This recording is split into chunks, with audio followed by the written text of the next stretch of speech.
एक बड़ा चेहरा नजर आता है तो वो रिजवान ही है। और अगर रिजवान को ये बॉडीगार्ड मिला है तो भाई किस आधार पर? सवाल अब ये उठ रहा है कि आधार क्या है? सिर्फ इस वजह से दिया गया कि उन्होंने गांधी सीट से अपना नाम वापस ले लिया था, तो फिर उनकी जान को खतरा किससे है? क्योंकि यूं ही किसी को कोई बॉडीगार्ड नहीं मिल जाता, यूं ही किसी को अंगरक्षक नहीं दे दिया जाता, उसके लिए बाकायदा नियम कायदे होते हैं भाई। ना तो वो एमएलए हैं और ना ही कोई ऐसी शख्सियत या फिर कोई ऐसा इनपुट भी नहीं मिला कि उनकी जान को खतरा है तो उन्हें बॉडीगार्ड दिया जाए। एक तस्वीर सबसे पहले आप देखिए, ये मंच है और किसी कार्यशाला का ये मंच है। आप यहाँ नाट्यशाला चल रही है और इस नाट्यशाला में रिजवान अख्तर भी शामिल हुए हैं। ये वही रिजवान है जो कभी जेएलकेएम के सदस्य हुआ करते थे, जयराम महतो के साथी हुआ करते थे, लेकिन अब जेएमएम के कार्यकर्ता हैं, जेएमएम नेता हैं। लेकिन सवाल ये नहीं है कि वो पहले क्या थे और अब क्या हैं।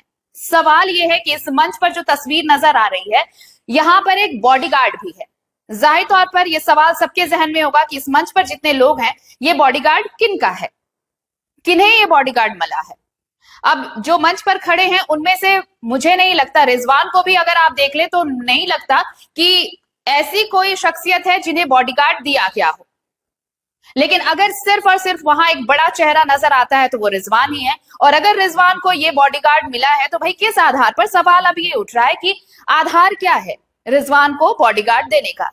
भाई ना तो वो एमएलए हैं और ना ही कोई ऐसी शख्सियत या फिर कोई ऐसा इनपुट भी नहीं मिला कि उनकी जान को खतरा है तो उन्हें बॉडीगार्ड दिया जाए, उन्हें अंगरक्षक मुहैया कराया जाए। ऐसा तो कुछ है भी नहीं। तो फिर अगर ऐसी बातें नहीं हैं तो बॉडीगार्ड उन्हें मिला किस आधार पर? अब चलिए थोड़ा सा फ्लैशबैक में चलते हैं। फ्लैशबैक थोड़ा सा, जब जेएमएम में शामिल हुए रिजवान, उस वक्त जरा याद करिए कि गांडेय विधानसभा क्षेत्र जहां से कल्पना सोरेन विधायक हैं, गांडेय वही सीट है जहां से रिजवान ने भी अपना पर्चा भरा था, आपको याद होगा। लेकिन अब ये टेंशन हो गई थी जेएमएम के लिए भी, क्योंकि जेएलकेएम की लोकप्रियता आप सबको पता थी। उस वक्त जयराम और रिजवान ये दो ऐसे चेहरे थे जो ये कहा जा रहा था कि झारखंड की राजनीति में इस वक्त अगर कोई सितारा चमक रहा है तो जयराम महतो, और उसके बाद अगर सेकंड नंबर पर कुछ था, कोई नाम था, तो वो रिजवान। लेकिन रिजवान जेएमएम में चले गए। उसके बाद कल्पना सोरेन और पूरे जेएमएम ने राहत की बड़ी सांस ली थी। सिर्फ इसलिए गिफ्ट दिया गया, इसलिए उनकी जान की सुरक्षा दी गई क्योंकि उन्होंने गांडेय सीट से अपना नाम वापस ले लिया। ये सवाल इसलिए उठ रहे हैं क्योंकि मंच पर जो बॉडीगार्ड नजर आया, वो अगर आप पूरी तस्वीर देखेंगे तो आपको समझ में आएगा कि ये बॉडीगार्ड रिजवान अख्तर के ही हैं।